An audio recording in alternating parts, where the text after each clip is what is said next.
Well, we're in the smoke-filled room, and we're in the middle of fall spring, which is why I'm outside sitting in a folding chair because I'm just desperate for a cigar. My pregnant wife doesn't let me smoke in the house anymore, so I'm really excited for SFR this week just so I can smoke. But I'm super pumped because for the last couple of weeks we've had themed episodes, and so we haven't had a chance to get into a lot of the campaigns. And we are 4 weeks away from primary election day in Illinois. And when you watch this, it's less than 4 weeks. So there are a ton of things we haven't been able to cover the last couple of weeks. So we've got some politicos here with us this week, so we can dive into some of these topics. I want to introduce Kevin Coyne. He's the founder and president of Safe Suburbs USA, a PAC that promotes public safety and pro-police candidates in the suburbs of Illinois. Kevin, pumped to have you here with us. Oh, I'm excited to be here. I'm a regular watcher, and it's an honor to get this invite. I like you. I know you're stuck in the car there, but I like that you got the I, Safe Suburbs logo behind you from the sign. That's well I'm done. all in on this thing, baby. We don't stop. I love Nonstop it. cigar.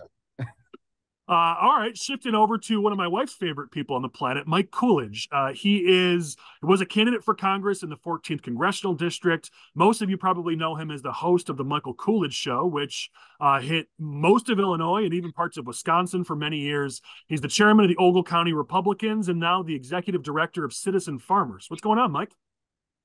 Yeah, great to join this awesome podcast, and love to your beautiful wife, who I know is pregnant with your child, and super excited for her. And we can't wait to meet your child to be very, very soon, I know. It's exciting for some, and I'll just say it's nerve-wracking for me, but we're getting closer and closer. John Gieske is with us as well. We miss John. We're happy to have him with us this week. He's a political consultant working with a number of clients throughout the state, including Local 150. John, glad you're here. Thanks for having me on today, Colin. And I'm actually super pumped because of these themed episodes, I haven't had a chance to be with Chris and Michael for a pretty long time, it seems. So we've got Chris Jacobiak and Michael Butler, core strategies political experts, and they are raring to go. I think Chris had like 40 topics for today's agenda, so they're ready. Of which zero made it on the agenda, I might add. But what are you going to do? It's a Michael Butler week this week. So what are we going to do? Speaking of Michael Butler, if we were to start on any other topic, I think Michael would actually hand in his resignation papers on air. So we have to let Michael take his victory lap. There's a lot to talk about in the IL-12 race between Bost and Bailey, but the biggest thing just happened this week. Donald Trump has come in and endorsed Mike Bost in that race. Butler, take it away. Absolutely. So it's the endorsement we've all been waiting for, and it finally arrived. So President Trump announced earlier this week that he's endorsing Congressman Mike Bost. They're already up on TV with an ad with some footage from the 2018 campaign rally. They're up on TV with that. So it's a huge development, especially because both of these guys were working hard towards getting that endorsement. So it really changes the dynamics altogether. Mike, let's just talk about that for a second. I know at the beginning of this race, when we were talking last summer, when I was on this deck and we were having these conversations, the conversation was over, does Bailey get the endorsement? It was never, does Bost get the endorsement? It was, could Bost keep Bailey from getting the endorsement? And now here we are all the way on the other side of the equation with Bost actually getting Trump's endorsement. That's a pretty long path. How the heck did we get here? Well, I think that you saw that Darren Bailey kind of ran an underwhelming campaign. I mean, he wasn't ever able to raise significant cash. Like a lot of the polling, other than the polling that the internals that they released about a month or so ago had Mike winning.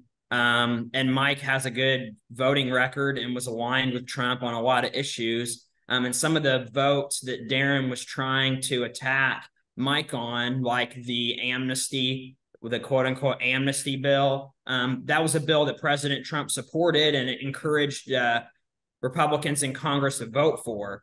So I think that's just what it came down to is, well, you're not going to back the guy that's going to lose. That's for sure.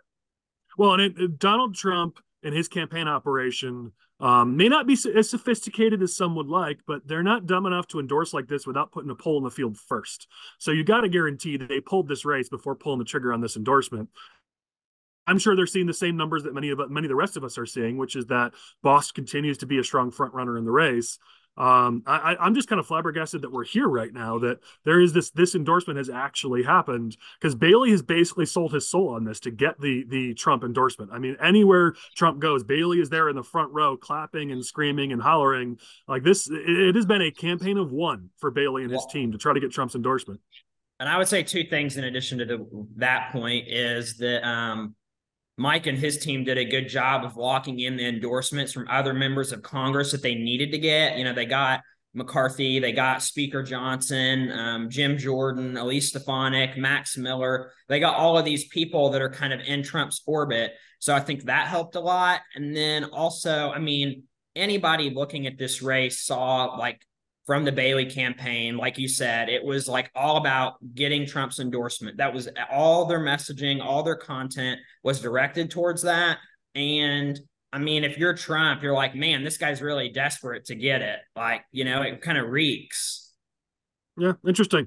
I'd be curious anybody else's perspective. I mean, even just on the race at large, prior to this, what we saw was immigration was the big topic in this race. I mean, both candidates are up with ads on immigration. Bailey did a Super Bowl ad, which I got to give him credit. It was a very, very, very well done ad up until Bost's ad that he released on Thursday, which is the day we're recording, but we released this on Friday. So it would have been yesterday if you watch this on Friday. The Bost ad that he released on Trump was excellent. It was not cluttered. It was to the point. You know, a lot of the Bost ads have been too busy, too cluttered up until now. That Trump ad was really simple and concise, and a very, very well done ad. The first from the Bost campaign that I'd say would be an A+. Prior to that, Bailey had the best ad. His Super Bowl ad, while seen by 5 total people, that was a really, really impressive ad. If Bailey had raised some money, this could absolutely have been a race. I mean, there are some things that team does well, and the messaging and the viral marketing and that ad specifically, you can't count them out. But with Trump coming in for Bost, it seems like now there's a pretty obvious front runner in the race. Anybody else other than Michael have thoughts on that race? Yeah, I wanted to say, I'll let the resident never Trumper get in a second, John. But I was first going to say, Colin, that, yeah, claiming that Bailey is up with ads is a very big stretch, because one Super Bowl ad that 5 people saw, like you said, that's not up with ads. And my knowledge, they're not even really up on digital with that ad. Butler, you can tell me if I'm wrong. But it's not like that very good ad is reaching a widespread audience here. The second point I want to make is I think we can all agree that this race is essentially over now. I don't know how Bailey overcomes Bost being endorsed by Trump. If Trump would have stayed out of the race entirely, and Bailey would have been allowed to kind of ride the edge here, have his Trump Bailey signs that are up, and maybe squeak by with name recognition, he might have had a chance. Now, you don't come back from this. Bailey needed Trump's endorsement, or Trump's at least tacit support, to win this race. With Trump going full steam ahead for Bost, maybe even doing a rally for him, because you got to imagine Trump's going to show up in Illinois eventually. Maybe he'll show up in Southern Illinois with Bost. I don't see a way Bailey overcomes this, especially, he's got no money. He has no way to even counter whatever message that Bost is throwing out there. Yeah, Go ahead, Kevin. I was just going to add, I've spent the last number of months as a Ron DeSantis delegate, and was in Iowa, and got kind of a close-up look at just how powerful this Donald Trump movement is in these deep red areas, like where Bailey's running.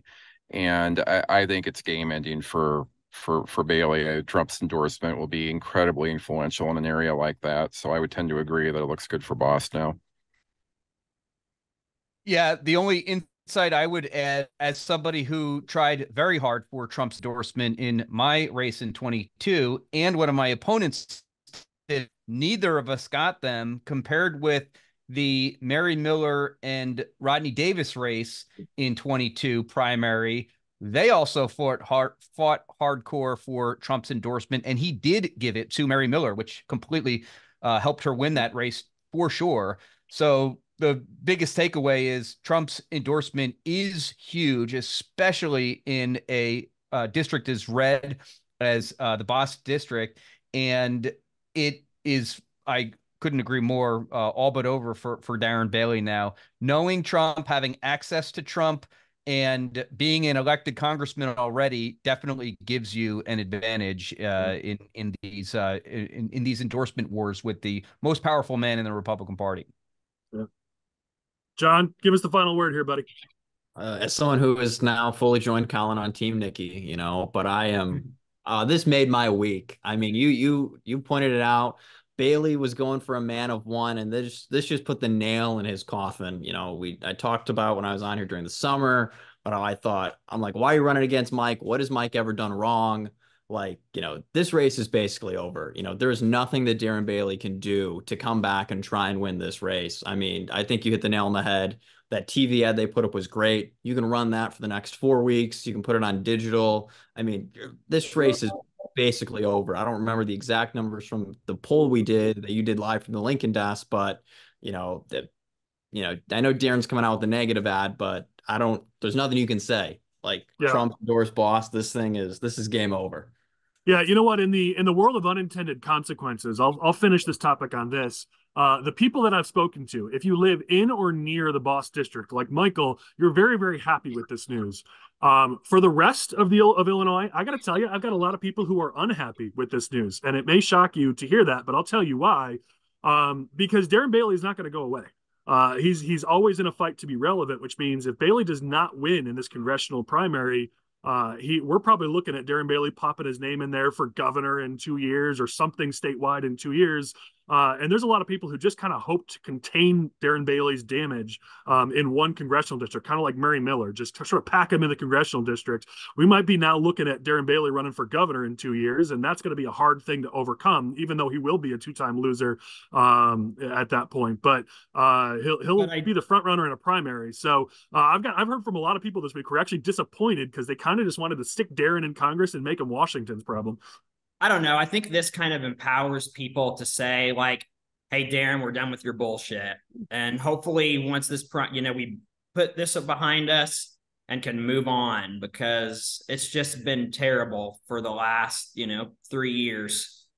Yeah, well, we'll find out. Let's jump to another race so we can keep moving on our agenda. Mike, I'm heading out to your world and your region, and I know you'll have a lot of insight into this. We haven't had a chance to talk about Senate District 37 in a while. There are 3 candidates running in that race, and all 3 of them have pretty high-profile endorsements, which is kind of interesting to see in a race like this. It is absolutely wide open, and nobody's talking about this race. So you've got Chris Bishop, who's backed by Representative Bradley Fritz, which for a while was really the only major endorsement. But then Darren LaHood came in and he endorsed Tim Yager, who is a McHenry County or a Henry County board member.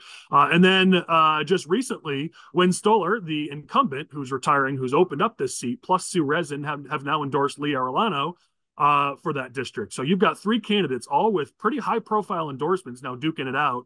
They're all pretty even when it comes to the money race. It doesn't seem like anybody's really sticking out in terms of the campaign, the fundraising. I mean, this thing could end up going down to the wire with 3 candidates who all have, a lot of positives about them. I'm just curious, Mike, it's out towards you if you have any insights on that race.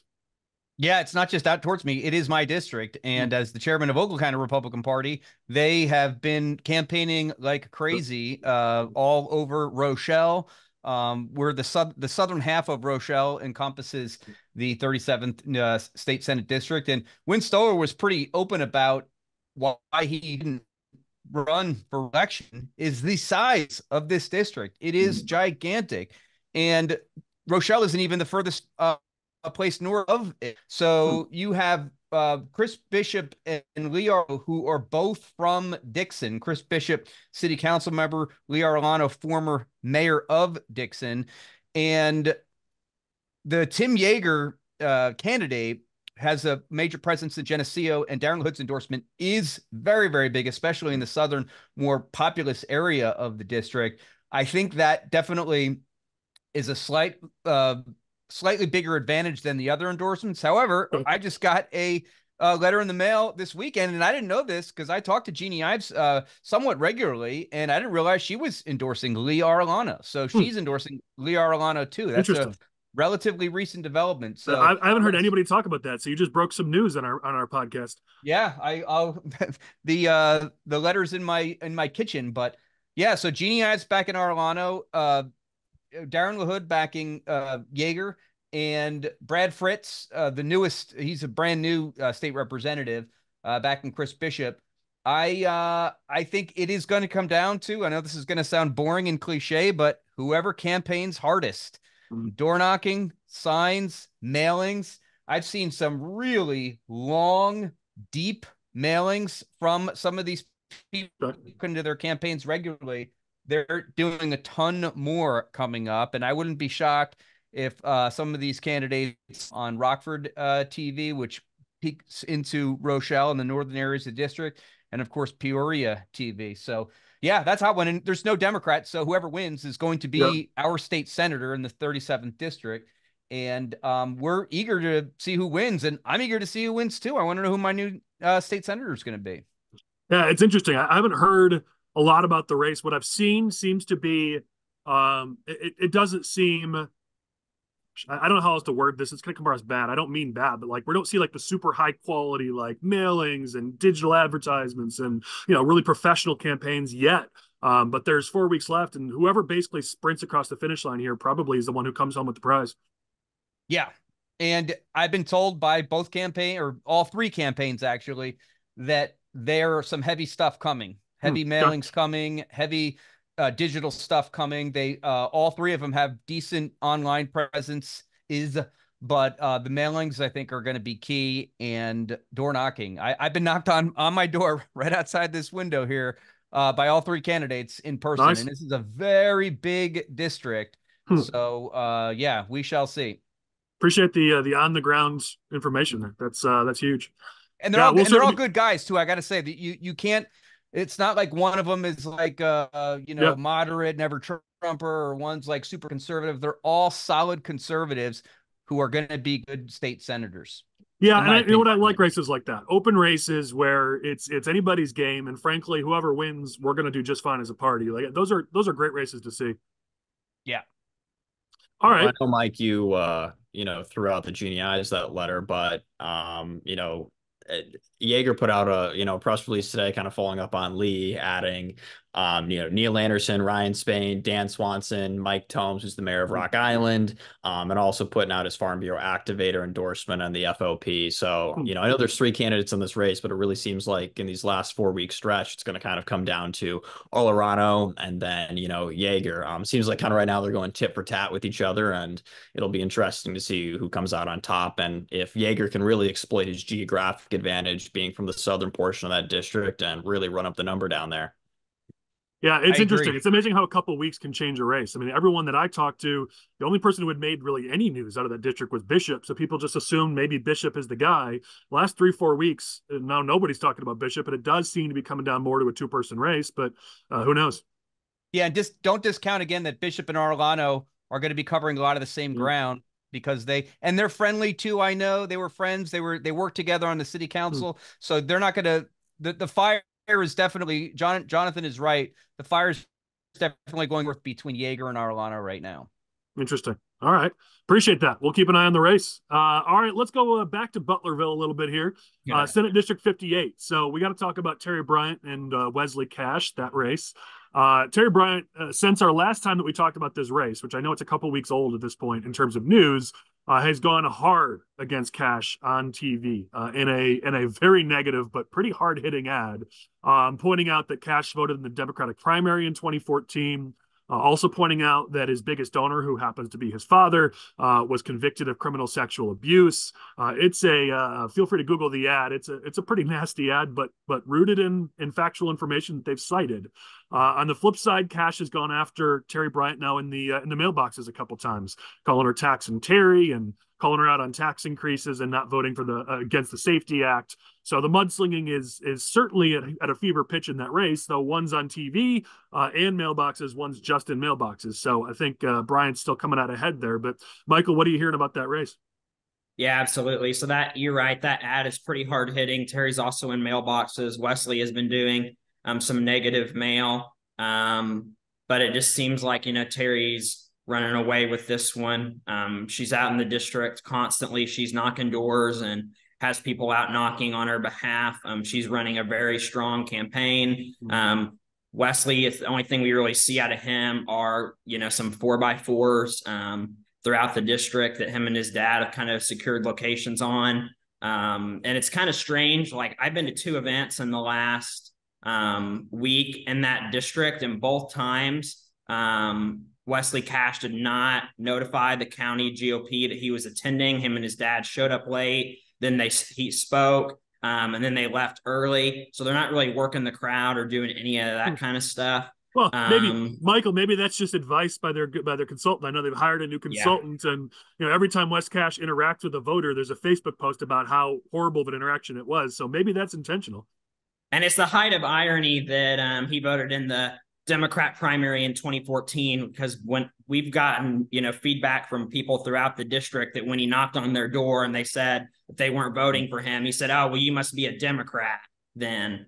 So. It's like pot calling the kettle black, right? Yeah, pretty much. I gotta say, irregardless of any political strategy, I hate the whole "this person voted in a Democratic primary 10 years ago" argumentation. It's like everybody in Southern Illinois 10, 15 years ago was pulling Dem ballots because the Democrats controlled all the offices down there. It's the same thing in Cook County. Like, yeah, okay, he voted in one Dem primary. Listen, this is not me defending Wesley Kash. Let me get that out of the way. But it's like, is that really the litmus test this party's going for? Is that if you pulled a Dem ballot, and not even that you supported a Dem, you just pulled a Dem primary ballot, now you're somehow tainted because 10 years ago you decided to vote against Pat Quinn or something? Like, come on, man. Let's be better. You're not wrong, Chris, but I've got the polling multiple times that says it works in a Republican primary, just like it works in a Democrat primary, saying somebody pulled a Republican ballot a decade ago. It works. Yeah, and another thing that's kind of a new development is Darren Bailey is doing 3 meet and greets throughout that Senate district with Wesley. So they're kind of working in tandem, like in an official way now, whereas, he had denied that repeatedly, earlier in this cycle. So interesting. Well, I do think people are pretty much at this point would be shocked if Bryant didn't run away with it. So, but we'll keep an eye on the race. Let's jump to House District 110, so not too far away there, sticking in Butlerville. So some negatives have come up for Blane Wilhour that Matt Hall is using in the campaign. Wilhour was busted for a DUI, was twice the legal limit a few years ago, and then went to Springfield. They always say it's the cover-up that'll kill you. Went to Springfield and pushed 2 different bills in 2019 that basically would have sealed his conviction from public inspection so that nobody would have been able to see that he got these DUIs. Again, I think what we see a lot of times right now in politics is voters are actually pretty forgiving, even of something like a DUI. But when you act to try to cover it up, that's where voters will sometimes turn on you. I don't know if this is enough in a Republican primary when Blane is already pretty far right. I don't know if this is enough to knock him out, but it's certainly going to cost him some votes. Hall is pushing this. He's got it up on TV, and it's a pretty hard-hitting TV ad where they're hitting him on this, and they're calling him a hypocrite on this and a couple other things like taking the pay raise. And it's a decent ad. And Hall's got raised over 100K just in the last few weeks, plus another 40K in these TV ads. So we've been saying it. The news has been out there that there'd be a ton of money behind Matt Hall to try to knock out Blane Wilhour. Will it be enough? I don't know, but Blane's showing some weakness, and he hasn't raised a ton of money. So I'm curious what you're seeing down there, Michael.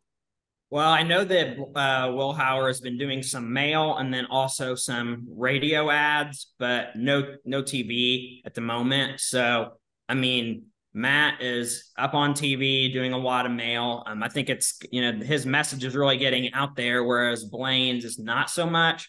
And then I saw photos from a meet and greet that Darren and Blane did together in Richland County, which is like that Olney area, last night. And there was about 12 people in attendance from the photos. So I just think that it's not going as well for Blane as people expected it would, I don't think. Yeah, still going to be a tough hill to climb there for knocking out a Republican incumbent in a Republican primary, but absolutely, we're watching it. Chris, what were you going to say? Yeah, I think when this race started, I thought it was just going to be Wilhour's race to lose, but you're kind of seeing where this money advantage in politics really matters. I mean, yeah, it's IEA money, it's teachers union money, I get that, but the message that they're putting out there is fairly strong. We were worried at the beginning of this race that the entire messaging behind Hall's race was going to be Blane Wilhour as bad constituent services, which if that was the message, then Hall would have lost. But now that they're going with this better messaging, they're pointing to the DUI, they're pointing to the pay raise. This is actually pretty significant stuff. So if they can continue with this money advantage and Wilhour doesn't rev up the grassroots to the amount that he needs to, I think this could be a race that Hall wins. Is he the favorite? I don't think so. I think incumbency, more conservative, that wins you a Republican primary. But if the message stays on point for Hall, he can win this race. Well, and for Hall, I mean, when I'm down there for work, I see some of his digital ads that are positive about him. And, they're hitting all the Republican talking points. We're talking safety, Second Amendment, being pro-life, immigration. He's really hitting on the issues that are going to matter to folks. And it doesn't matter if the money's coming from the IEA. If Blane Wilhour doesn't have the money to get a message out that Matt Hall's funded by teachers unions, if he can dominate the airwaves and the mailboxes with his strong conservative message and his pretty good attacks on Wilhour, I think it's going to be difficult for Blane to win. Yeah, I think when the book is written on the Illinois Freedom Caucus, it's going to be an inability to convert passion into fundraising. I know, Kevin, I'll if you're comfortable with it, I'll toss it to you in a second to talk about that. Where when you get people really passionate about an issue, you got to then the next step is to convert them into donors. I know you guys have done that on crime, where you get people really passionate about an issue, and then you go to that next step, put up signs, attend events, and donate. The Freedom Caucus has done a great job building passion, and they're great at viral marketing, and there's a lot of things they do very, very well. But fundraising has been their Achilles heel, and it has been for a while. And I don't understand that, because they've got these massive lists of people. When they host an event, they can get a bunch of people out typically. How are you not, Bernie Sanders, pulling out that grassroots energy to get 5, 10, 20, 50, $100 contributions every day, every week. Kevin, I know you guys excel with that with your organization. Yeah, I think fundraising is tough for everybody right now, though, especially if you lean right in Illinois, how these recent cycles have gone. What we've done and why I think we have been able to be somewhat successful in fundraising is to have quality events, quality speakers, quality messaging, show the folks that are giving money to your group that they're getting value and something of substance is getting done with their funds. And I think that's what we're very sensitive about and very careful to make sure that we're showing our donors that they're getting some kind of return on that investment. And I think right now we got a lot to show. Yeah. So, well, fundraising is tough. I mean, I don't hope I'm not calling you out here, Mike, but I know in your campaign you worked your butt off to raise money. But it's, you didn't have that natural advantage like a Darren Bailey has, or even a Jeannie Ives has, where you just start with a list of 1,000+ people. You had to just scramble to find every possible donor you could find and then work those donors. They have this inherent advantage of this massive potential donor list. I don't understand how they're not able to bring in more than a couple $100 at a time. It's the hardest thing for fundraising is finding potential donors, and they have that sitting there waiting for them. That's what drives me crazy. Yeah, you have to actually do the ask. That's the thing. And I've been in classes with you, Colin, where you've made that point that you have to pick up the phone. I mean, whether you're a candidate, whether you're something like the Safe Suburbs PAC, which is fantastic, whether you're an organization like my organization, Citizen Farmers, we're looking for members. You have to make the ask directly. And I don't know, I don't have any insight, although I did a very small project for Illinois Freedom Caucus earlier this year or late last year. I know that for any organization that isn't raising money, it comes down to asking and not doing enough of it. And it's meant to be constructive. Like as I said, they do a lot of things very, very well. If they could ramp up their fundraising, they could do so much more. But you look at races like this, let's be honest, it should not be a close race between Matt Hall and Blane Wilhour. If you just look at the facts on the ground, Wilhour should run away with it, but a lack of access to funds, Darren Bailey, same deal. His race should be closer, but a lack of access to funds is probably what ended up leading us here, where, now Trump is endorsed against him. We're going to talk next about Adam Niemerg against Jim Acklin. And, again, funds comes into it. Fundraising is so key in politics, and that's just been their Achilles heel. Let's use that as a good transition into the House District 109 race. It's our last Southern Illinois race before we come back up here into the Central and Northern Illinois region. But Michael, I know we've got a write-in race there between Jim Acklin and Adam Niemerg, and Acklin's starting to bring in big bucks from a lot of his backers, and you're looking at 100+ K just in the recent couple of weeks here. On the flip side, Niemerg has rolled out a massive endorsement list. He's definitely running an active campaign. What are you hearing about that race? Yeah, I mean, Adam's taken more of the grassroots approach, getting these endorsements in, spreading the word. He has signs encouraging people to write them in, those kind of things. The Acklin campaign had been like pretty quiet when we first started. It's like, what's going on here? Like, are they even going to do much? And that's really ramped up in recent weeks. He's had that influx of cash. And then also I've heard that he's been attending some of the Lincoln Day dinners and stuff over there in that region, just kind of trying to get his name out there, and getting a relatively good response from folks, it sounds like. So this is a little different just because I feel like Adam, of the Freedom Caucus members, Adam is, probably more respected, a little more personable. Like, he doesn't have kind of the enemies list that some of these other members have kind of created for themselves. But with the write-in campaign, it's tough. Yeah. Yeah, anything can happen in a write-in campaign. I don't know how many of you guys have had to deal with those, but it's the Wild West. Anything can happen in a write-in campaign. So the thing about this race that interests me is that Acklin came out, it was either this week or at the end of last week, and he came out in favor of ending the Invest in Kids Act, which is already done and gone. That's been done. But this is a big issue for the teachers unions. And whereas the IEA and the rest of the unions are kind of letting Hall be himself and just running the money and the messaging here, it seems like Acklin, I don't know if he's being forced to take this position or, I mean, he's a public educator, so maybe he actually holds this position, but he's actually running out with a very, very, very liberal position on public education. Now, is that going to matter in a race like a write-in campaign? I don't know. I don't know how much Invest in Kids matters in that particular district. I doubt it's not as important as maybe it is up in my region. But even still, you see the teachers unions and the IEA kind of inserting their pet issue into a Republican primary, and it's not going to benefit them. Yeah, and Chris, you're totally right. It's the same thing I was going to say. I don't.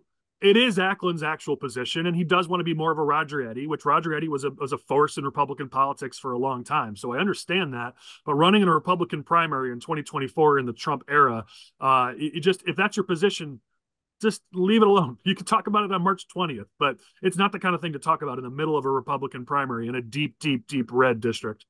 I would say, like, in these more rural districts like this, like, people don't have the same, like, aggravation with the public education system as they do in the suburbs and some of these more like metro areas, because a lot of times the teachers at these schools are aligned with the people in those districts, so you don't see some of the radical stuff like you do in like a Naperville or some of these other areas. People send their kids to public school and they're fine with it. Are you going to join Chris in the SFR guests who like to dig Naperville and DuPage County? Oliver's going to come after you. We don't have all that woke propaganda in these rural schools. That's right. That's right. I think like this race is, kind of a good example of, it's important to dot your I's and cross your T's in politics. Because if you're Adam, I mean, you just pay your dues. If Fogarty takes care of this, you're never getting, this write-in campaign. But also, it's the same thing on Acklin's side. I mean, as Patrick Finkston pointed out, Acklin forgot to file as a write-in in Jasper County, which is 11% of the vote. That could make a huge difference on whether or not he's going to have a path to victory on election night. Like, you can have all the money in the world, but, if you're going to be missing out on a county of that size, it's going to have a pretty significant impact. So I think when this is all said and done, this is a good example for candidates to, hey, just take your time, dot your I's, cross your T's, do the administrative stuff right, because then you just don't get stuck in stuff like this at the end. Well, listen, let's be honest. How many times have we all as politicos bemoaned the fact that the best candidate didn't win? I mean, the quality of the campaign matters a lot. 6 months ago, when we're talking about people who's filing in which races, you talk about the quality of the candidate. But now today, we're talking about the quality of the campaign. And look at, in many of these races, how it's now changed from what we said in episode 1 to now in episode 41. A lot of these races have changed. It's because right now it's the quality of the campaign that matters more so than anything else. And so you see those candidates that are running better races are stepping up, and those who are running worse races are starting to fall behind. All right, let's move to that point. Let's move a little further north here, and let's talk about Senate District 53. There's a couple races up here in central and southern Illinois that have gotten very little play, even by us, and they're starting to heat up. You're going to hear a lot more for our viewers. You're going to hear a lot more about these races these next couple episodes because they're getting pretty hot. In Senate District 53, it basically at this point is a two-person race. I know the other two candidates, they're wonderful people, but they're really not, unfortunately, showing up really in this race. It's a two-person race now between Chris Balkema and Jesse Faber for that race. And you've got both candidates have gotten a good amount of support. Balkema's got rumored support from AFP Illinois. He's got just got a huge contribution from Senator Sue Rezin, which is going to matter. He's got a number of other entities that have supported him, and then you've got IEA coming in for Jesse Faber. You've got some big money groups that are looking to come in here to make a play. And Faber, I know, just loaned a bunch of money to his campaign. He's got 6 figures available to him in the race, which is a lot more than what Balkema at least has been reported to have. But Balkema's got the lead right now. He just released a poll. It's an internal poll paid for by his team, so you have to take it with a grain of salt. But it did have him up. Yeah, it did have, and done by a pollster that's sometimes a little hit or miss. But has him up by 20 in the race. Which is, it's hard to fake a 20-point lead. So he's probably got the lead, and it makes sense. I think a lot of us, if we used our common sense, he's been out there as an elected official. He's run for office for Congress before, so it does make sense that he'd have a name recognition advantage over his opponent. This race is starting to heat up, though, because Balkema has gone way negative already, and has sort of started the mudslinging here because he's come after his opponent for his own legal problems, and put out a press release about, what was it, a DUI? I'm trying to pull up the details here. You got multiple DUIs, and they're trying to push that against Faber for having multiple DUIs. So this race is going to get bloody fast. What are you guys hearing about that race specifically? Yeah, I mean, so like first on the poll, like I agree with you, Colin, that a 20-point lead is kind of hard to fake, but like you should, at least make sure that you include all of your counties on, the option when you're going to write a poll, like, leaving out McLean. It's kind of sloppy work on their end, in my opinion. And unfortunately, I know this is self-serving to say this, but that pollster is pretty sloppy, so it's not surprising. And maybe don't drop your press release on a Friday afternoon. People might have picked it up then. But anyway, it's like not the best run campaign, but it's in the race of the blind, the one-eyed man is king. So we're in the world of the blind. Yeah. I don't know. But in the grander scheme of things, I know they're going after Jesse with this like DUI, but one of the things that Trump has kind of done for Republican politics is taking out people's ability, to care about a scandal. I mean, so like, I guess I know like the poll results that people care about it, but I'd be curious to see like, is this something people actually care about? I mean, Jesse's a teacher now. He has a CDL. Like he's, driving kids around for FFA. Like, he's not doing those things, if, he has these DUIs recently and stuff. So, I'll be really curious to see if this actually matters in the grand scheme of things. But, Faber actually did something really smart with loaning himself his money. Faber loaned himself, I think it was, almost close up to breaking that caps, but he didn't break those caps, which is a really smart move on his end, because then he can prevent, AFP and all these other groups who might want to help Chris from coming in and helping him in a substantial way. So able to give himself a nice cash advantage without, letting Balkema kind of counteract it. Yeah, I mean, I know when Balkema ran for Congress, he had a lot of deep money backers in that race. He raised a good amount of money. He ran a very good campaign. And he had a lot of those Peoria Caterpillar connections because he's got that history with Cat. And he raised a ton of money from that. I haven't seen that come into play in this race, which is a little bit surprising. I expected Chris to do better on the fundraising front, I'll be honest. Now, there's still time left, so maybe that will change. But I did expect it to be a little bit higher money on the Balkema side. So if Faber has a money advantage, that's going to help. And as you know, John, as you were talking about, like the just being able to put out a press release that barely gets picked up isn't going to move the needle. You got to put this in mail pieces. You got to put it on the TV, and then you might be able to move the needle. And the question is, will Balkema do that? We're going to find out. All right, let's keep moving along.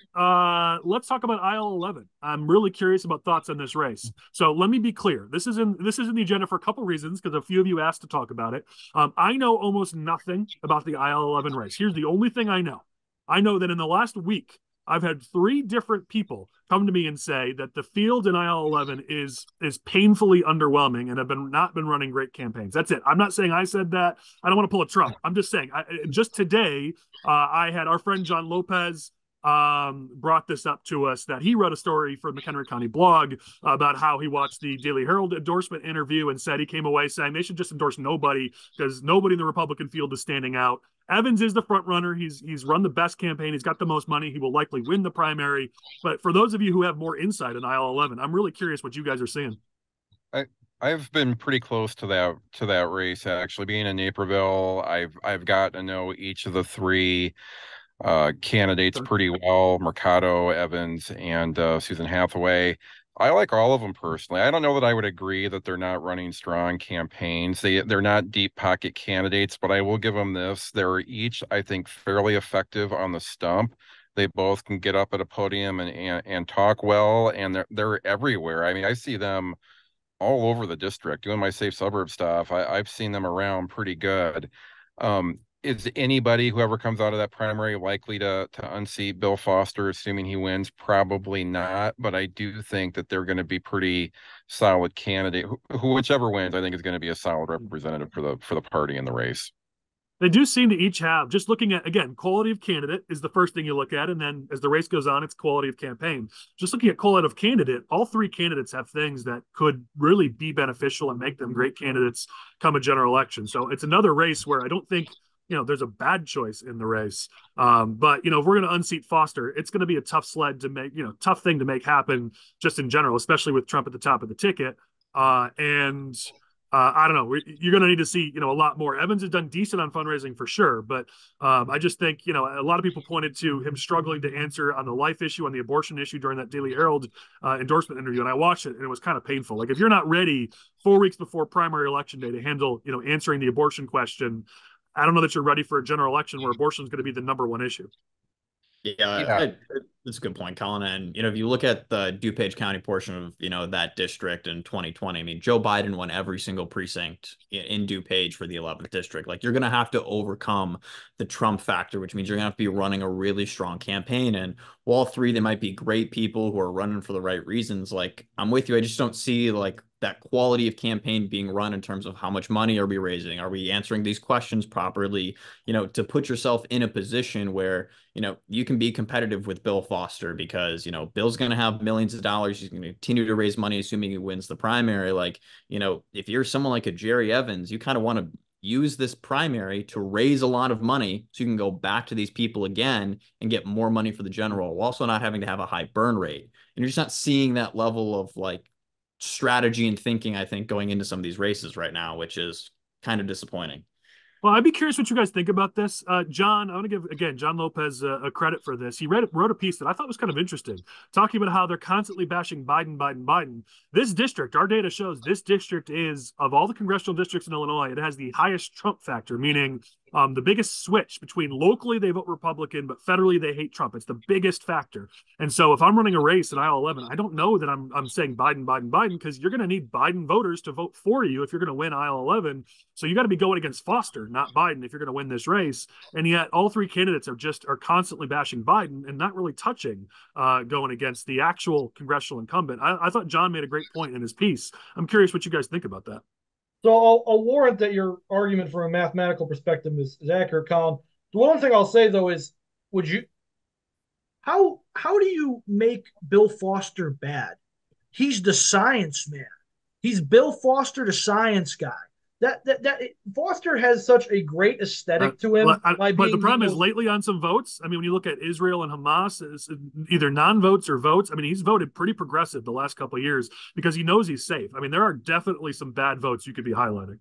Okay, but you need money to make that point happen, Colin, because right now in the eyes of the voters of IL-11 has been shown for the past 10 years under the old map, and in 2022 under the new map, Bill Foster is just the nerdy guy with glasses from Naperville who knows things about quantum physics or whatever the heck he's into.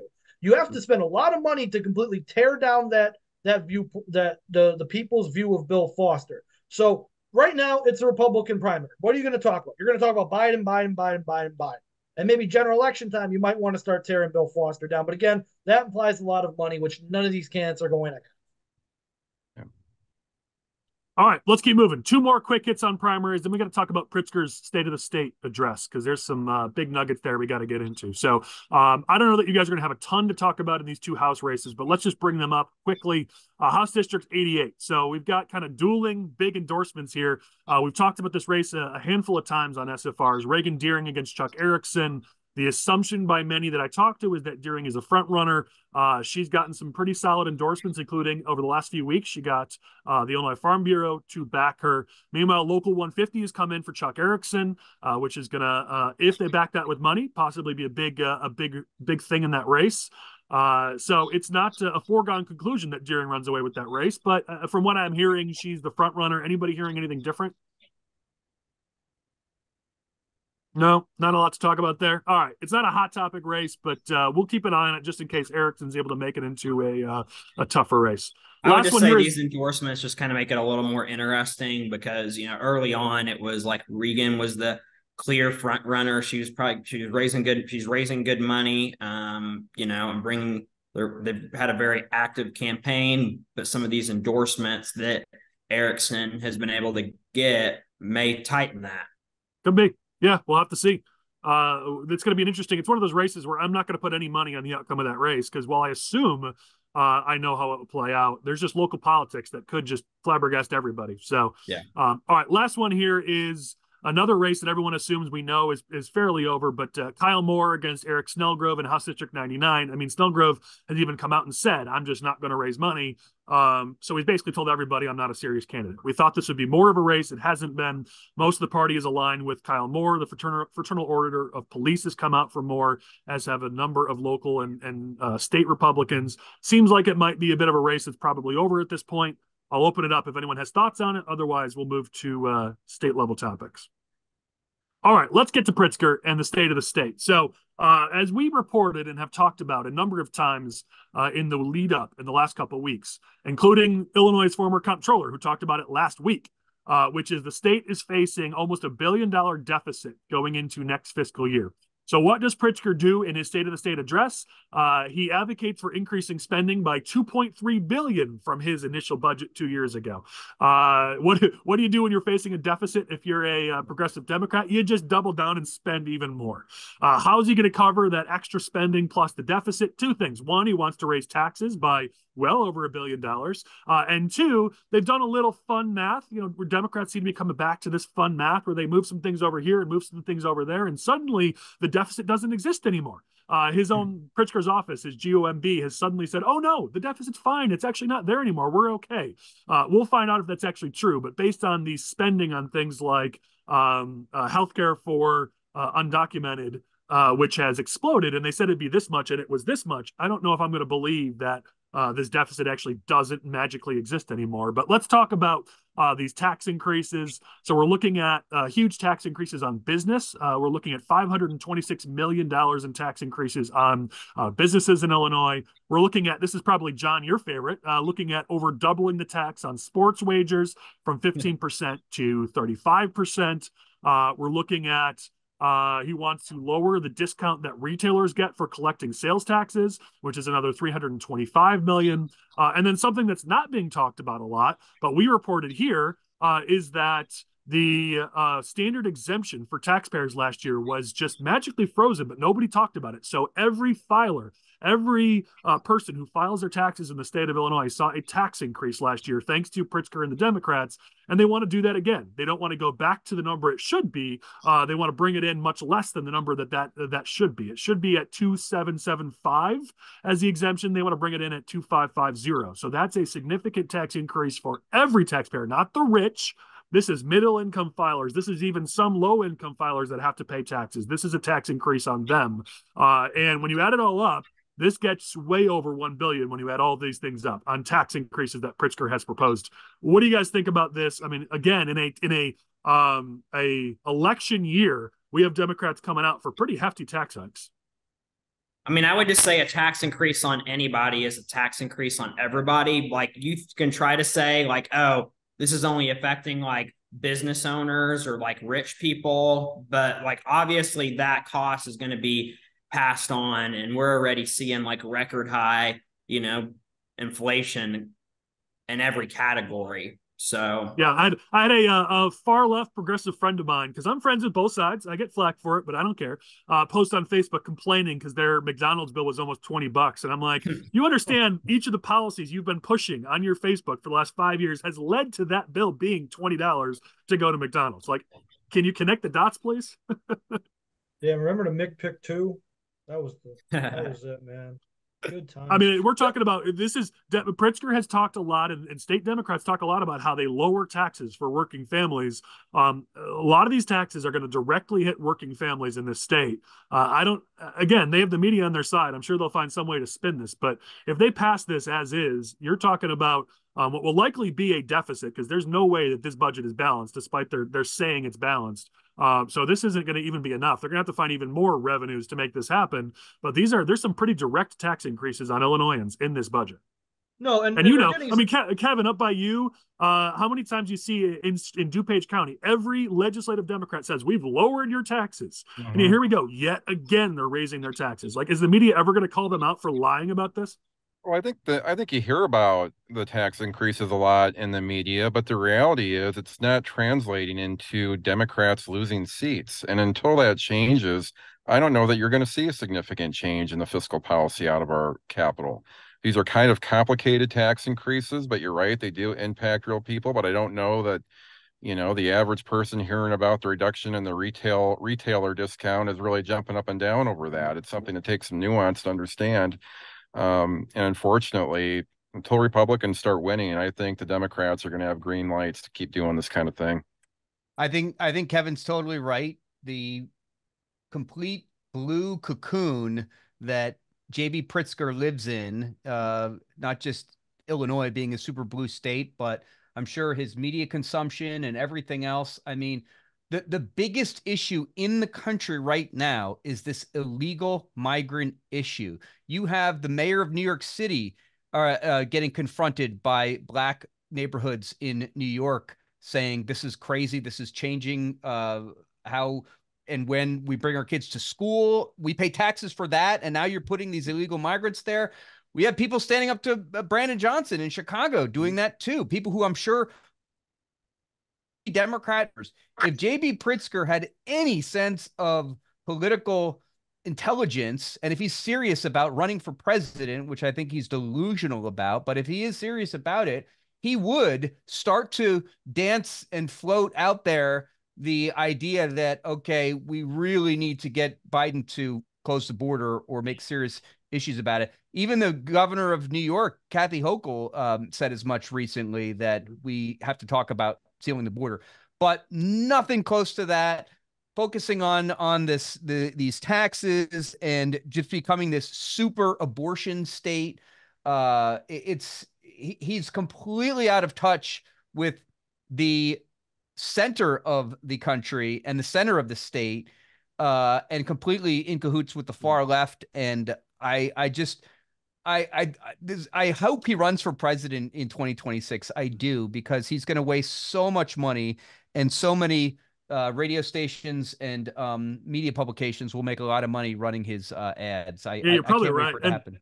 And Mike, I want to ask you, because I know that you've spent a good portion of your political involvement sort of standing up for, you know, what you call real America, I think, or so you have some version of that I love, because it's, you know, a big chunk of America. And what Pritzker is going to try to sell Democrats on is that he's the Midwestern governor, that he could bring these Midwestern states. But the way that he governs this state it's not going to be palatable in any other Midwest state. It's only palatable in this state because we haven't found some way to capitalize on it right of center. So he's going to try to sell them on that he's going to bring Midwestern states. But when his agenda is rolled out in these Midwestern states, they're going to reject him flat out. I mean, just think about in our lifetime. I know we have some younger people like Jonathan on the call, but the Democrat presidents, every single one of them, even Barack Obama, campaigned as a moderate, and he had somewhat moderate credentials, you know, with the, we don't live in a Black America, white America, we live in the United States of America. That's what he said on the campaign trail, and it worked. Bill Clinton he was all about sealing the border. He was a very pro-death penalty governor. I mean, he won 8 years by campaigning on, look, I'm a Southerner, I'm a Midwesterner. Yep. You can't be a far leftist and win a Republican or win a Democrat primary. Yep. JB Pritzker is a far leftist, and he's just so delusional and cocooned. And honestly, we are feeling the brunt of it, Illinois citizens, with these terrible state budgets, and we're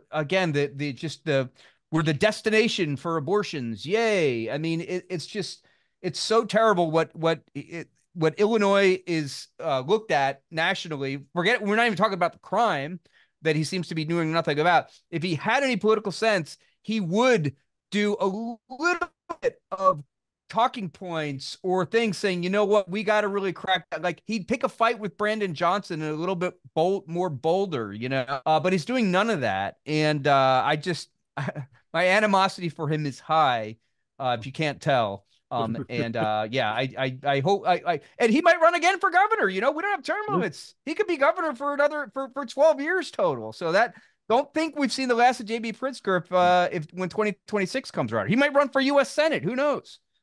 Yeah. Oh yeah. Pritzker, he's in the beginning of his runway. You can tell. There's a lot more to come. I know you brought up, and I want to talk about the spending on non-citizens. Anyone else have stuff on the tax increases or just the budget in general before we shift to the next topic?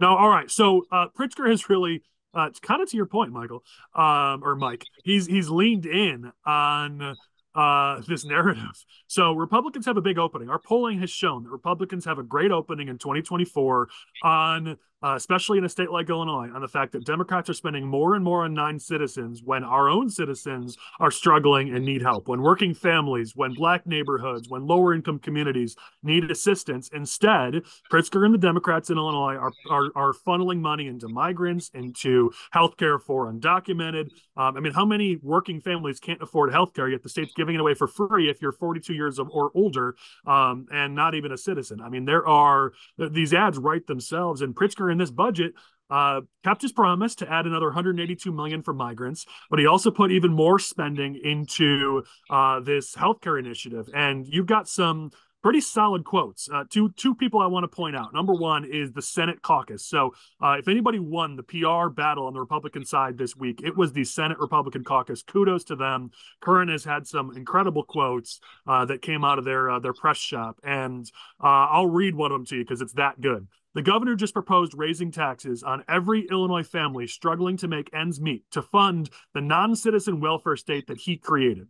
We've made it clear that the citizens of this state are our priority, while today the governor made it clear that they're his piggy bank. Our focus will remain on providing meaningful financial relief to the people of Illinois. You can see that there's this contrast that Republicans are starting to build here, which is a good one for us. And same goes to another quote by Ryan Spain, where he talked about how Pritzker has spent, he spent $2.8 billion on healthcare for non-citizens. He wants to spend another $811 million this year.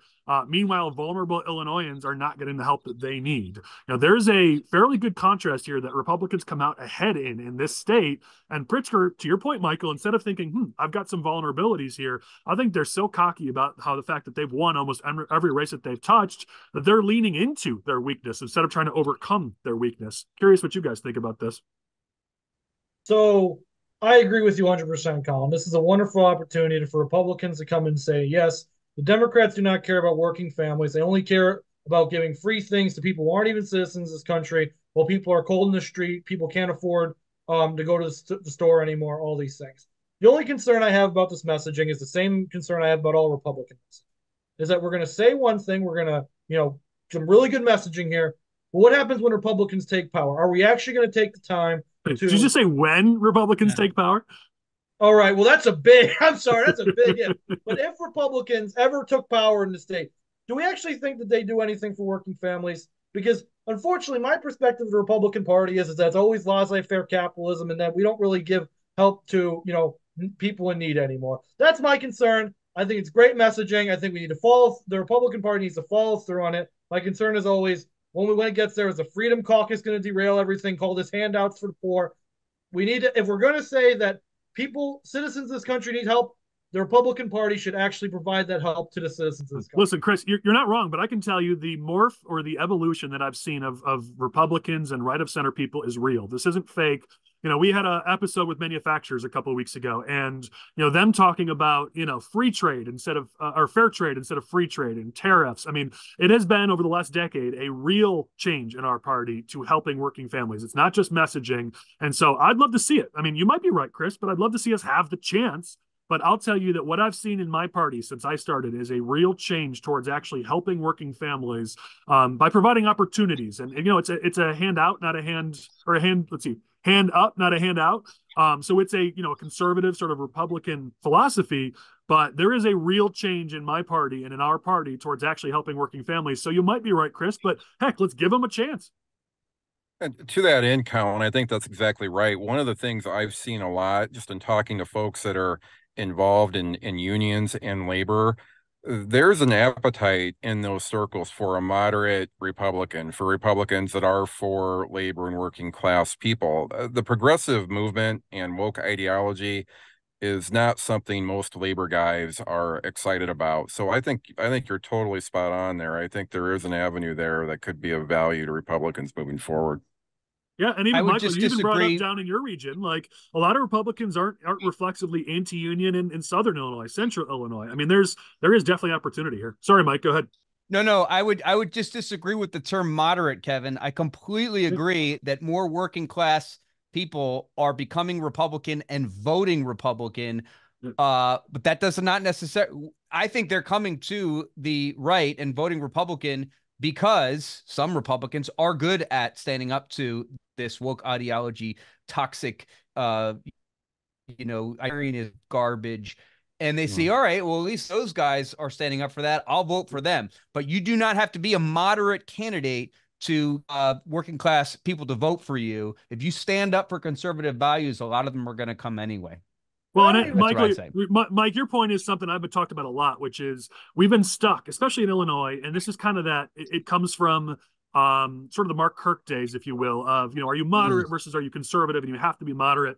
And honestly, we've pushed back on that a lot because it's not about moderate or conservative. It's about, can you connect with the voters? Are you focused on the issues that voters care about? I know you didn't mean that, Kevin, so I'm not pushing on you, but I just think I agree with you, Mike, that it's not really about moderate versus conservative, because too many, like Chris's buddy Pat Brady and others, want to come out and say that it's we just need moderates. It's all moderates, and that's not the fight. Jim Edgar, it's not about moderate versus conservative. I get the point they're trying to make. They're trying to say we don't need more Freedom Caucus members. We need more people who are. But it's about governing leaders. It's about people who are going to focus on the issues that matter to the people of this state. And that's not an ideological fight. These are not ideological issues. These are real world kitchen table issues. Let the Democrats be political. If our research has shown, and we just rolled out a lot more research last week in our Empower to Win forum that further proves this, that the average person here hates politics. So don't say we're better at politics than they are. They're conservative, we're liberal, or we're liberal, they're whatever. Like, it's not about left versus right. It's about they're political and they're progressive, and we care about working families.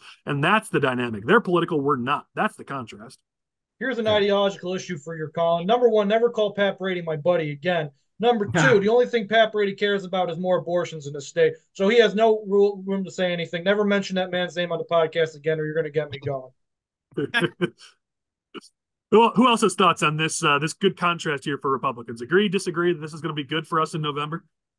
Yeah, I think this like the migrant issue could definitely be huge for us in November. I think it's going to be like the marquee issue. Like, I know some people have been talking about property taxes and stuff, but I'm really with Mike and kind of what he hinted on earlier. Like, the migrant issue is going to be the issue, and we should do everything in our power to make it the issue. But the other thing that we've kind of been talking about is a little bit of labor and stuff like that. And I mean, yeah, there's a huge opening for Republicans to become the party of working families, especially not, maybe public sector unions, but we're talking private sector trades, operators, and all those kinds of people. A lot of them can be Republican, but we just need to make sure that we're doing the right things as Republicans to say, hey, we fight for your issues. We're going to stand up for, being a little bit more pro-labor on some of these issues, like right to work, prevailing wages, infrastructure funding, making sure that we're taking care of them on those issues, because they really agree with us on a lot of these day-to-day kitchen table and value issues as well. Yeah, well, John, to your point, House Republicans, you can chew gum and walk and talk all at the same time. So maybe I'm reading too much into this, but I know they made a big push a few weeks ago on the property tax issue, trying to push legislation. They filed some legislation down in Springfield on the property tax issue. They did a big press push. Seems like House Republicans are trying to push on taxes, especially property taxes. Listen, property taxes are horrible in this state, but every poll we have taken for the last several years has had taxes down in the bottom of issues that people in the state care about. I'm not saying they shouldn't. They absolutely should care about taxes, but it's about cost of living right now. It is not about property taxes when you look at economic issues. And so I think it'd be a mistake to focus on taxes coming up in November. We've got much stronger issues like cost of living, like spending money on non-citizens instead of spending it to help working families in Illinois. There's a great narrative here that the Senate Republicans are kind of leading by example and showing us. And I think a lot of us need to start listening to that, because it's going to put us in a good position come November. If we just fall back on the standard Republican talking points about taxes, it's not going to play, because voters in the state, they've just heard both parties talk about taxes for decades straight, and it's never changed. So they're pretty immune to that topic right now. All right, let's move to the final thing on Pritzker's State of the State address. We're running out of time here. Let's talk about Pritzker wants to eliminate the sales tax on groceries. This is one of those, good politics versus good governing kind of issues, because saying you're going to eliminate the sales tax on groceries is great politics. And heck, I'll take it. Grocery prices are going way up. I'll certainly take a 1% drop in that. But you people who watch this show have got to understand the politics of this, which is pretty challenging. And it could be a vulnerability for Pritzker, because that 1% tax on groceries doesn't go to the state. It actually goes to local municipalities. So when you say you want to eliminate the sales tax on groceries, that's not a state tax you're eliminating. That's funding from local governments that you're eliminating. And if you don't think every local government leader, every mayor, every local leader isn't going to come screaming about this, you are crazy. And if Pritzker does indeed push this real hard, and Democrats push this real hard, it looks good on a mailer. But I got to tell you, it's going to whip up a whole lot of local mayors who very well may decide to get involved in the November elections if you're going to take away funding that they rely on. Plus, this is going to lead to increases in property taxes. And so if Democrats says that they're backing this 1% decrease in the grocery tax, well, that is a direct line to local municipalities having to raise property taxes to make up that lost revenue. And so a smart Republican is going to say, all right, well, then my Democrat incumbent or Democrat opponent stands for increased property taxes. You can connect those dots pretty easily. So this is one of those issues where it just sounds like, oh, cool, Pritzker wants to eliminate a tax. But when you actually dig into the details, it's way more convoluted in it, and there might be some strategic benefits to Republicans here. So I think the Republicans kind of jumped the gun a little bit here, because I saw a number of Republicans say in their response to the State of the State and the budget that it's a good thing that Pritzker is eliminating the sales tax on groceries. I think they think people are jumping the gun here, because Colin's 100% right. The IML is going to be livid about this issue, and I don't know, because it's kind of a lose-lose situation for Republicans, because if the Republican Party comes in and says, hey, we want to negotiate this because it's not good for property taxes, not good for municipalities, the Democrats have an easy play to say, hey, listen, the Republicans are the ones who want to keep the tax on groceries. They're against working families. We were trying to get rid of that for you. So it kind of puts the Republicans in a bad situation, because the Republicans can't outwardly say, I support repealing the grocery tax because of a number of issues with that we've discussed, but they also can't try and save it because the Democrats are just going to portray them as anti-working class. So it's a balancing act, but I think we need to not jump the gun here. I mean, again, the benefit of not being the governing party is you don't have to govern. I mean, you get to say, hey, I don't like this, even if maybe when you were in, to your point, Chris, you'd back it. And Democrats are in power. They got to lead. And I think for Republican challengers, this does open up some opportunities in the fall.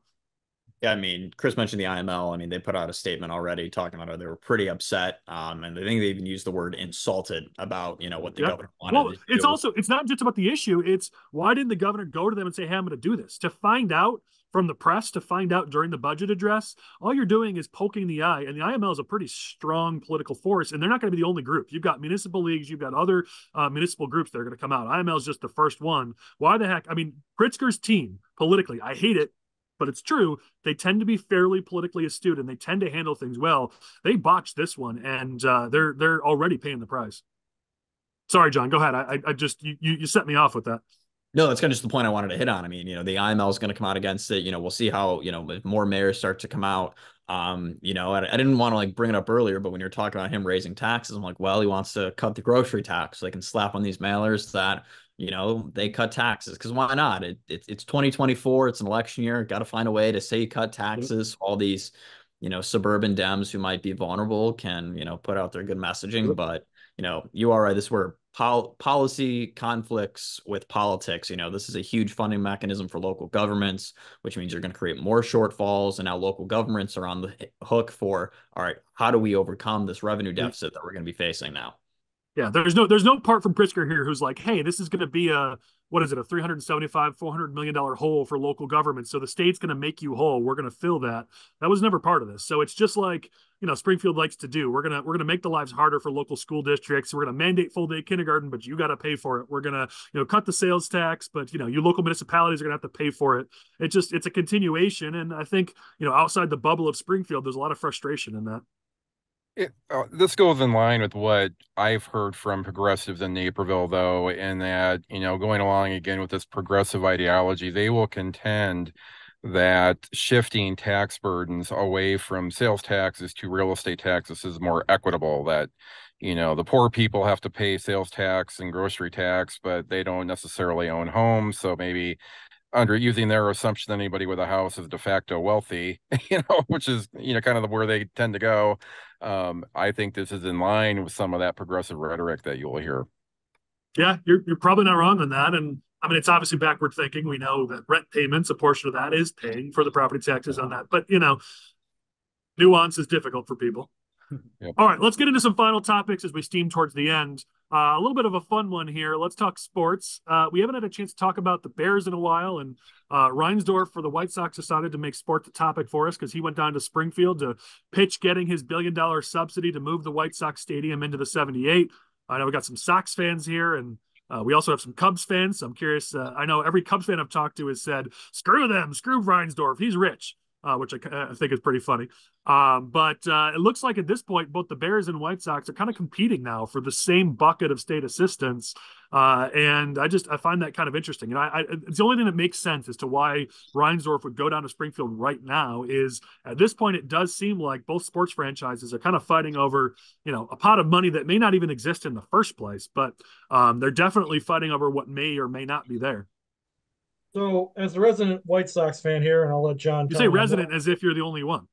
Well, fair enough, Colin, but I'll let John tell me I'm wrong in a little bit here. I think, I'm going to say something good about Jerry Reinsdorf, and then as typical White Sox fan, I got to follow with something bad about it. The way Jerry's been playing this so far has been a million times better than the way the Bears played it, because the Bears been like, we bought this property, give us tax breaks. It's like, There wasn't really a plan. There wasn't anything. It was like, we bought this property, and they're hassling with the school districts, and nobody actually knows what's going on, and the Bears suck, so nobody actually cares. But Jerry's like, hey, he comes out one random day and says, this is my plan, this is what I want it to look like, and this is my vision for the Chicago White Sox. Now, to the negative, and he's moving fast with this. He's like, I'm going out to Springfield now. I got my lobbyist. We're going. Yeah, he's not sitting on his hands. That's for sure. The negative is that the number keeps going up. When this started, it was, we can get this done. No public funding, no tax increases. We'll be able to pull this off ourselves. Then it was, we're going to need $1 billion from the state. Still no tax increases, but we're going to need $1 billion. And now just today, before this podcast, he came out with another statement and said it's actually going to be $2 billion. So the number keeps going up. And that's not very good for negotiating. It's like, okay, none. That sounds good. $1 billion? All right, let's work with $1 billion. Now you're telling me $2 billion. Welch didn't really, Welch is an idiot, but Welch didn't really seem too happy about this idea to begin with in the first place, and neither did a lot of the legislators. Now with the price tag continuing to go up and Jerry starting to do if you don't give us the money, we'll leave. We've seen this playbook before. I'm pessimistic now. I was optimistic. I'm getting pessimistic as the price tag goes up. Yeah. Yeah, listen, and we talked about in previous episodes, you and I are big White Sox fans, and I love the team, but is this realistic? I don't know. I mean, I don't know what the long-term play is here for the Sox. I guess Hold on, let's let our other White Sox fan talk, and then you Cubs fans can speak. I have a question, actually. It's more like why do you guys need a new stadium? Like, what's the deal here about why he wants to build a new one? It's the stadium itself. It isn't necessarily that we need a new stadium. The stadium itself is fine. It's location. The location has always been the problem for the White Sox. That is not a great spot for the stadium. It never has been. We're capped in growth. We're capped in our ability to do things where it's located. If you look at where this new stadium is located, the potential for revenue, the potential for the team is dramatically higher. And so it's not necessarily about needing a new stadium. I think if they could feasibly pick up the current stadium and drop it into that location, they'd happily do it. It's about the location of the stadium. but it's going to take an hour and a half to get home if they move to the 78 property. That's the problem. For you, at least. Well, that even worse for you. You're going to be going up.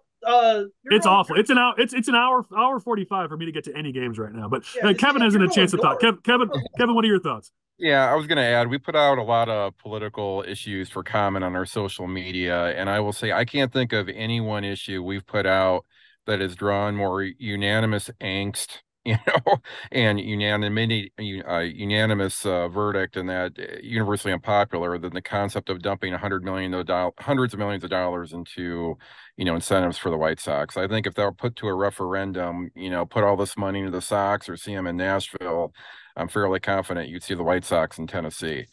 Yep. Yeah. And I mean, I hear more and more about MLB expansion and how basically Nashville is a foregone conclusion. There will be a team there at some point in the next decade. So I don't do sports betting. John will have to teach me how to do it, but I'd put money right now on it being the Nashville team, a decade from now, or if not 5 or 6 years from now. I mean, to me, this is a pretty interesting issue because, I've kind of seen like the renderings and stuff, and it looks like they want to make a really nice development. It looks sexy. Outside of like, I'm a Cubs fan, sure, but like, I know it's not sexy for governments to give out a lot of money, but I'm curious, like, what is the ROI in something like this? Like, if you're going to put in $1 billion for the state of Illinois, what kind of money are you going to be making on sales tax revenues from the stadium and these surrounding developments, property tax revenues on housing, the new stadium itself? Like, these new stadiums nowadays aren't just becoming stadiums in the suburbs that are just parking lots. You're seeing it all over the country. These stadiums are becoming developments where we're building neighborhoods and we're making these things more fit into the connectivity of a community where if you're a state, you can kind of make your money back over the long run, just because of the value there's going to be adding by building something like the White Sox want to build. That's not just a stadium. It is more a full scale development. But I do agree with you that the Sox are pretty smart to get down there before the Bears ever do. Because I know Chicago's been looking at this site also, and out in Arlington Park, and if you can get this site locked up and start building, relatively soon, it's good if you're the White Sox. Yeah, I mean, listen, there's a hunger to give this kind of money to a Chinese-owned battery manufacturing plant, but give it to a sports franchise locally that could drive local sales tax and local development. Let's not talk about that. Any thoughts? This is kind of a joint topic. Any thoughts on the Bears? I mean, it looks like the Bears have kind of shifted now. The last time we talked about the Bears, it was Arlington Heights. There was a chance they'd move to Arlington Heights. At this point, I don't know anybody who's saying that Arlington Heights has a prayer, both between the local school districts fighting them so hard on property taxes that at this point it's just not financially feasible, and because Kevin Warren seems to have set his sights pretty solidly on Chicago. Doesn't look like the Bears are moving out of the city anytime soon. Kevin Warren's an idiot, so that's a hot take. I mean, I think Kevin Warren has handled this thing really poorly, kind of like what Chris was talking about. We're just going to buy the property. We're going to say, here's what you're going to do. Their community engagement hasn't been very good at all. It feels like non-existent. I don't think that they are handling building this new stadium whatsoever. They were adversarial with the city, said, screw you, we're leaving. Now they're like going to come back to the city. It's the Bears. They never really know what they're doing. They're always going to be poorly run. Could you expect anything less? Yeah, sadly, you're not wrong. All right, I hate national politics, but we got to talk about this because it will have a focus or an impact on the state of Illinois. So if anyone's been paying attention to national politics the last couple of days, there's been some developments in Alabama over IVF, and I've kind of laughed at Democrats who have been trying to make IVF an issue based on Roe v. Wade and abortion, and Alabama just handed it to them, where Alabama has now said that the frozen embryos that are created during IVF are children under state law. They are, and they have to be treated as such. And so as a result, some hospitals there have stopped doing IVF. I understand the delicate nature of this because my wife and I have had to navigate it. And, her and I may not have the exact same beliefs when it comes to those frozen embryos. But because of my beliefs, we've had to be incredibly careful about how those embryos are treated, because whether you think they are currently alive or they might in the future become alive, they're still something special. They aren't just a clump of cells. So there is a lot that goes into these frozen embryos and sort of the understanding of the morality around it and the science behind it. But to basically say now that because of what happened at the Supreme Court, that now you have to treat these embryos as children, and it basically stops the IVF process. It hands the Democrats a beautiful issue where they can make Republicans look even more extreme. Tammy Duckworth has already jumped on this. Democrats around the country have already jumped on this. You're going to see a lot more of it where now IVF has become a talking point where it's not just Republicans are anti-abortion. Now Republicans are anti-IVF. And if you want to do IVF, they say, here you go, labeling women who undergo IVF as criminals and our doctors as killers. That was from Tammy Duckworth's quote. So Alabama has basically made every purple and blue state have to answer now to both abortion and IVF in the upcoming November election. So curious what you guys think about this. And this is our one national politics topic. So feel free to jump in on your national political hot takes. Michael, you're muted, buddy. Yeah, sorry. My understanding is I guess there was some couples in Alabama that were going through this process. The clinic mishandled those, and there was an issue, and then they were suing the clinic. Mike, just for lack of time, we don't need to dive into why this happened. Remember, we're talking about how's this going to impact Illinois? How's this going to impact our elections? Yeah.